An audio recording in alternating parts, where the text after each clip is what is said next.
Olá, seja muito bem-vindo ao Em Pauta. Hoje vamos discutir um tema que ainda é tabu em muitas esferas da sociedade, a prostituição ou chamado mercado do sexo. Vale lembrar que em 2002, o Ministério do Trabalho e Emprego incluiu na classificação brasileira de ocupações o chamado profissional do sexo. Mas para esse profissional ter reconhecimento, ainda não há regulamentação. O profissional do sexo exerce atividade legal no Brasil. O ilegal é a exploração da atividade. E para a gente aprofundar mais sobre este assunto, o Em Pauta recebe o professor da Faculdade de Direito da UFO, Renato Oliveira, e também a doutora em Ciências Sociais, Flávia Teixeira. Doutor Renato, o senhor tem uma tese de doutorado publicada que fala sobre os trabalhadores do sexo e seu exercício profissional, um enfoque pelo prisma da ciência jurídica trabalhista. O que traz dentro dessa tese? Bem, boa noite, Petri, boa noite, professora. É com muita satisfação que me dirijo aqui na TV Universitária para falar sobre essa tese de doutoramento, que na verdade foi um grande trabalho no sentido de um trabalho muito profundo, porque eu tive que pesquisar em diversos materiais em diversos países e também em outras áreas do conhecimento, até porque na área jurídica não há estudos acerca do tema, que é o marco legal para que nós possamos reconhecer a prostituição. Ora, como você bem mencionou na introdução, o Ministério do Trabalho e Emprego, desde 2002, na classificação brasileira das ocupações, classifica o trabalho do profissional do sexo, e que eu chamo de trabalhador do sexo, como uma atividade, esse trabalho como uma atividade autônoma, mas que ainda não tem qualquer tipo de regulamentação. E o que se proíbe é a sua exploração, como você disse. Eu sustento que o que é proibido, de fato, é a exploração. O problema é o conceito que nós temos de exploração. O que é exploração do sexo? Afinal, vale lembrar que recentemente, em 2009, nós tivemos uma alteração no Código Penal. E, por exemplo, um crime já antigo, tinha uma redação arcaica, que era o crime de casa de prostituição, né? Que proibia a existência de casas de prostituição no país, teve a sua estrutura toda remodelada. E hoje o que se proíbe? Casa em que ocorra exploração sexual. Então, alguns entendem que a prostituição é uma forma presumida de exploração sexual. Não foi isso que eu constatei no meu doutorado. O senhor que aprofundou nesse assunto, só para a gente ficar bem entendido, já que o Ministério do Trabalho e Emprego reconhece aquele profissional do sexo que a gente vê nas ruas, nas esquinas, pelas noites afora, ele não está ilegal? Não. Tecnicamente, eles são profissionais autônomos e, aliás, devem recolher INSS, e eles não trabalham de maneira ilegal. O que é ilegal, é considerado ilegal hoje, a mantença de profissionais do sexo, sejam mulheres, homens, travestis, enfim. O senhor tocou num ponto interessante, não é mesmo, sim, doutora Flávia Teixeira? Porque quando se fala de profissional do sexo e o Ministério do Trabalho e Emprego recomenda-se esse termo profissional do sexo, não se trata só da mulher, da prostituta, se trata de ambos os sexos que exercem esta função, que trabalham com o corpo. São travestis, né? Algumas travestis. A primeira classificação do Ministério do Trabalho e Emprego trazia como um sinônimo de profissional do sexo travestis e transexuais. Por força do movimento social, esse termo foi retirado, porque travestis e transexuais podem também exercer a profissão, a ocupação, né, de trabalhador do sexo, mas trabalhador do sexo são homens, mulheres, né, e os homens muito conhecidos como michês, embora pouca visibilidade, mas eu penso que tem um elemento que a tese do Renato me traz muita alegria, né, é da gente poder pensar a dificuldade que a gente tem de verdade de reconhecer como trabalho.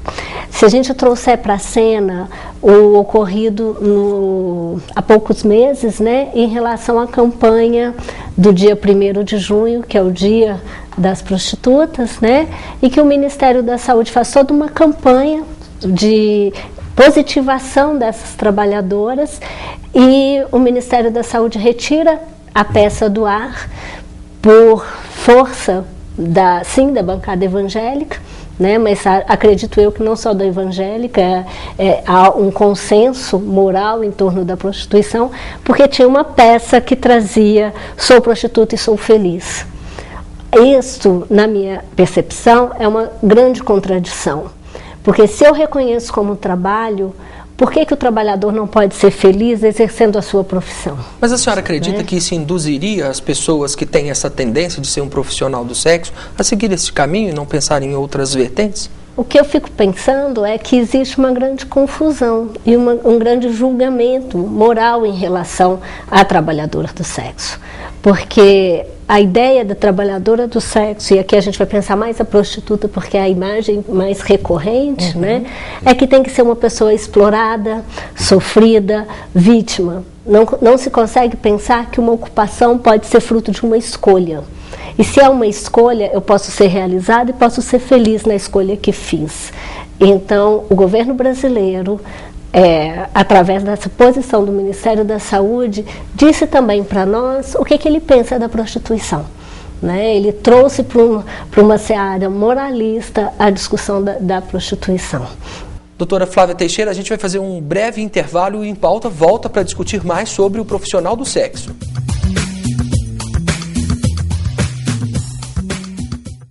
Toda criança alfabetizada até os 8 anos.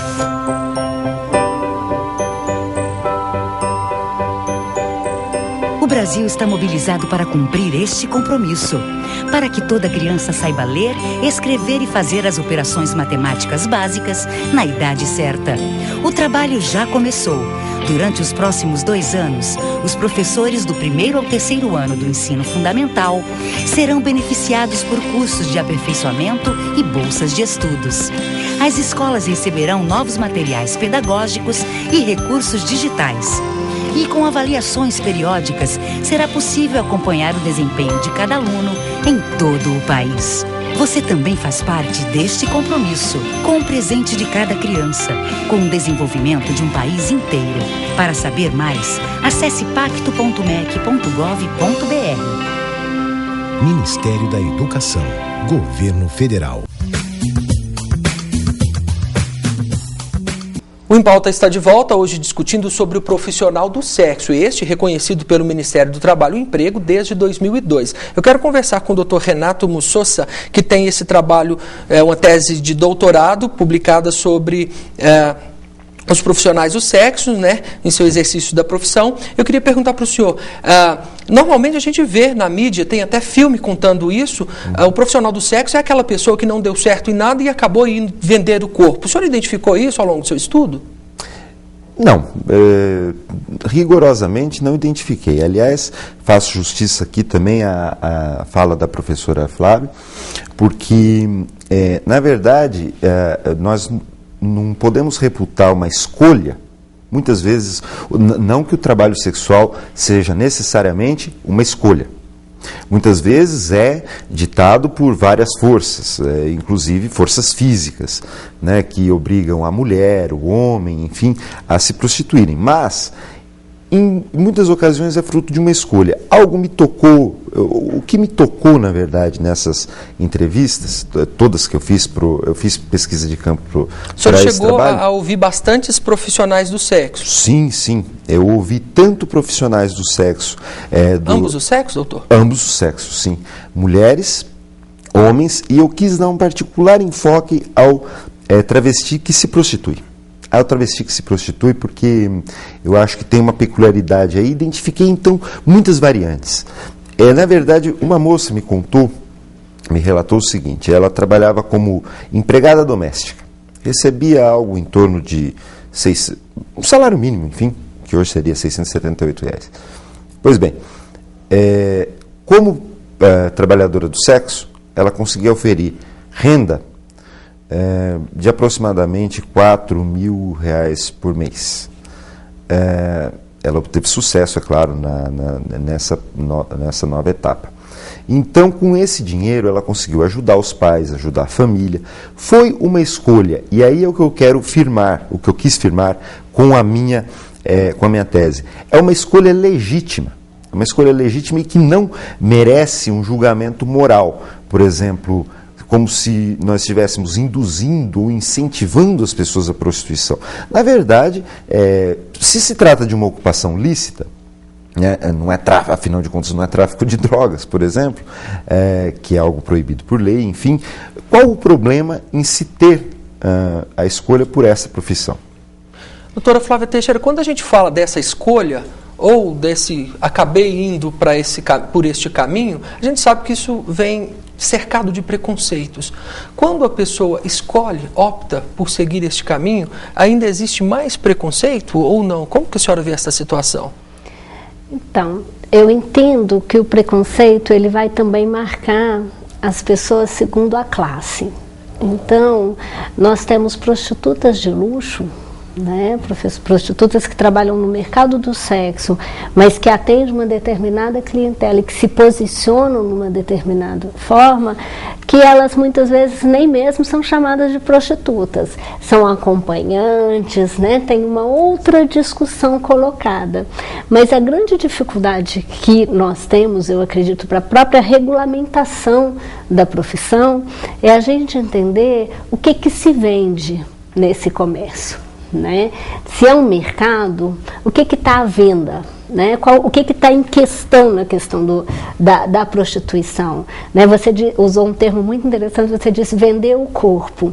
Eu me lembro da Lourdes, que é uma das mais antigas prostitutas que nós temos, né? Que constrói no Pará, antes mesmo do advento da internet, essa discussão de trabalho em rede, e que funda a Rede Brasileira de Prostitutas.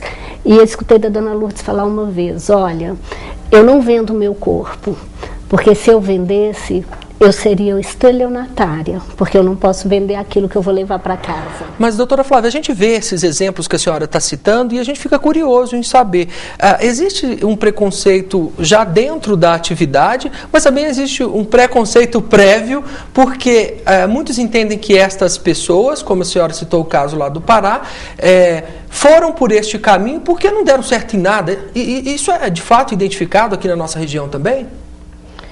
Então, na verdade, eu penso que tem que haver um outro lugar para se chegar a essa discussão. O Brasil, em 2008, recebeu foi a primeira consulta nacional sobre AIDS, direitos humanos e prostituição. O governo federal organizou em Brasília e foi muito interessante ver dentro da rede, né, ou conversando com a rede, uma prostituta que era secretária bilíngue de uma grande empresa internacional. E ela escolheu deixar essa profissão para assumir a posição de profissional do sexo, porque era muito mais rentável. Então, nós temos que pensar no mercado de trabalho. Né? E que aí, agora, o que me importa? Pensar como o direito vai nos ajudar a garantir direitos. Porque se uma profissional do sexo hoje adoece, apesar dela recolher INSS, como que a gente vai garantir que ela tenha licença saúde relacionada a DST, por exemplo? Até mesmo porque essas pessoas estão mais susceptíveis a determinadas doenças. Agora, doutor Renato Mussoça, o senhor também, ao longo dessa tese de doutorado, ao longo do trabalho do senhor, ouvindo esses personagens do trabalhador do sexo, também identificou pessoas que dizem que não se sentem vendendo o corpo. Sim. Aliás, me marcou muito uma profissional do sexo que me disse basicamente essas palavras. Ela não me identificava, claro, como professor ou pesquisador, enfim, ela me identificava como advogado, simplesmente. Então ela dizia o seguinte, falava assim, doutor, falava isso, mas por insistência me acabou me tratando com mais liberalidade. Falava assim, mas quando você atende um cliente, o que você faz? Eu redijo uma petição, assino, tal. Você, o que você usa? Eu falei, bom, o cérebro, a mão para digitar, para assinar, enfim. Ela falou, você dá o seu cérebro? Eu falei, não. Você dá a sua mão para o cliente? Não, não leva com ele. Ela falou assim, então, também nada do que é meu é levado com o cliente. Eu uso de partes do meu corpo para oferir renda, assim como o senhor.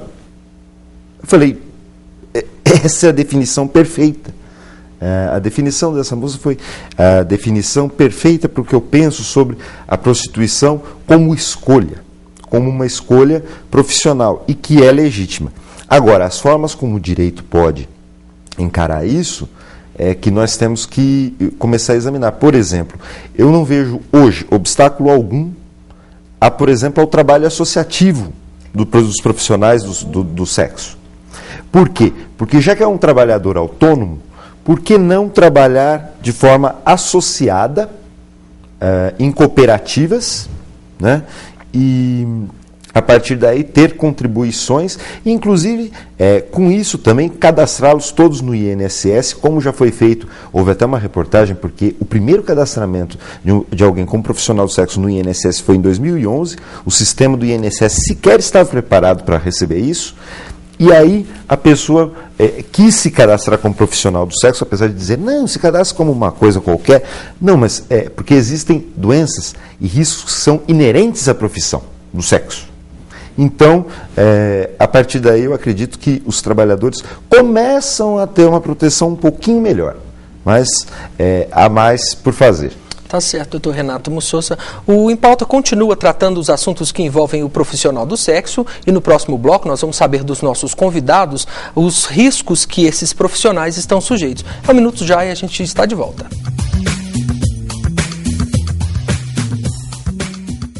Parceria Cultura e Educação vai fazer da escola pública um lugar de encontro, criação e circulação da diversidade da cultura brasileira. O artista é um excelente educador. Através da arte, ele provoca um despertar. Você pode usar da arte como elemento pedagógico. O artista, o mestre de capoeira, o coquista, o cordel, o sambador, todos podem ser um bom educador. Você que é artista, ponto de cultura, museu, arte educador, agora pode desenvolver um projeto cultural em parceria com a escola pública. Apresente sua ideia no Mais Cultura nas Escolas. Eu acho que a gente aprende com o corpo, a gente aprende fazendo, a gente aprende experimentando. E as artes, elas fazem isso. Participe do programa Mais Cultura nas Escolas. Construa seu projeto com uma escola parceira. Acesse o portal do MEC. Ministério da Educação. Governo Federal. O nosso Em Pauta está de volta, tratando os assuntos em torno do profissional do sexo, repito, já reconhecido pelo Ministério do Trabalho e Emprego desde 2002. Doutora Flávia Teixeira, o preconceito, a gente já falou que ele existe, a gente já comentou sobre personagens que estão na tese de doutorado do doutor Renato. Eu queria perguntar para a senhora, e os riscos que esses profissionais estão sujeitos? Então, o maior risco, na verdade, que penso, né, é a vulnerabilidade que eles estão expostos, está exatamente situada na esfera do Estado. O Estado é o maior agente produtor de vulnerabilidade dessas pessoas quando o Estado não regulamenta a profissão, não é? Porque quem vai dar segurança para essas pessoas no exercício de sua profissão? Quem vai discutir qual é o processo de aposentadoria? Em quanto tempo se aposenta? O que é periculosidade? O que é insalubridade? O que é uma condição insalubre de trabalho? Então, se para todas as outras profissões nós já temos essa... de alguma forma, essas garantias, as trabalhadoras e os trabalhadores do sexo, não. Esses profissionais estão no limbo, porque muitas vezes a grande justificativa vem recoberta de uma moralidade. É muito difícil ainda para a sociedade imaginar alguém que trabalha vendendo uma força de trabalho que está situada na esfera do desejo, do erotismo e que traz para a cena a genitália, que traz para o sexo para cima da mesa. né? E aí essa é a grande questão que dá um grande nó na cabeça das pessoas, né? O entendimento de como é que se faz toda essa regulamentação, porque na verdade o que as pessoas perguntam o tempo todo é o que está em jogo ou o que está em venda nesse comércio. Doutor Renato Mussoça, professor de Direito da UFO, a doutora está nos expondo que o Estado é ausente nessa questão. Por quê? O Estado desconhece a atividade? Muito ao contrário. O Estado conhece desde há muito essa atividade. Aliás, ela já foi regulamentada em alguns períodos, inclusive aqui no Brasil. Isso para não citar, claro, Grécia, enfim, períodos da antiguidade, mas no próprio Brasil, século XIX, houve um período que foi mais regulamentarista, mas por questões de saúde pública, enfim. Mas o que acontece? Daí também nós temos essa origem. O Código Penal, que é de 1940, ele traz algumas figuras, por exemplo, umas figuras até estranhas. Facilitação na prostituição, induzimento à prostituição. Quer dizer, se eu aconselhar alguma pessoa, não continue na prostituição, bom, eu sou um criminoso. Como? Eu nunca vi ninguém condenado por isso. Outra questão, é claro, o Estado conhece e mais, tira proveito dessa situação. Por quê? Qual é o problema? Como é criminalizada, como as casas de tolerância, como se diz, os bordéis, enfim, são criminalizados ainda, o que acontece?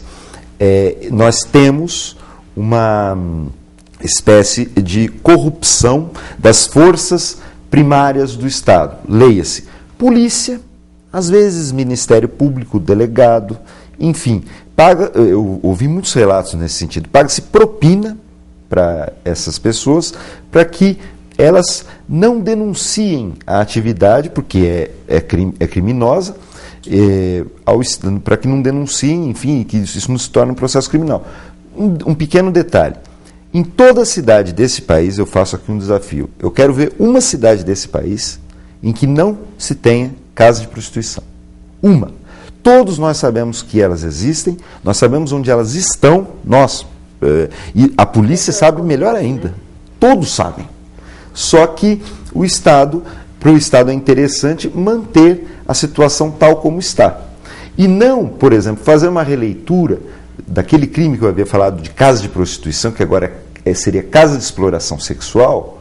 Ou seja, a partir daí, se nós recriarmos o conceito de exploração sexual, nós podemos, inclusive, reconhecer o proprietário do bordel, da casa de tolerância, chamem como quiserem chamar, como um empresário, um empreendedor, e que tem empregados e que aí garante todos os direitos sociais previstos tanto na consolidação das leis do trabalho como no artigo 7º da Constituição Federal. Doutora Flávia Teixeira, se a situação hoje é diferente, não é mais crime, se todo mundo sabe que existe e aonde estão instalados, como funcionam e assim por diante, qual o entrave maior que a senhora acredita? Ainda é a sociedade conservadora que não deixa o bonde andar? Eu vou te dar um exemplo.